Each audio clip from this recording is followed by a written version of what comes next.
Here I have Realme 9 Pro, and today I'm going to show you how to insert SIM card and SD card into this device. So for this operation you will need this kind of tool to eject the SIM card and SD card slot, which is located right here. So just put the tool inside the hole next to the slot.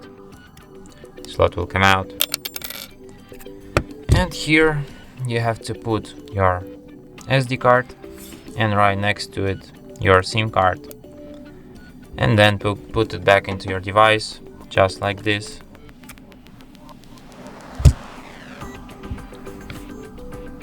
And as you can see, it immediately requires PIN code to my SIM card, which is the proof cap, and that SIM card is red. Let's enter it, and there's also a notification that SD card found.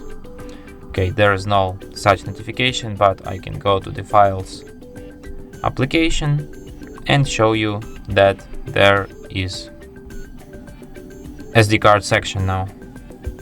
Here we can view our SD card. And that's it. Thanks for watching.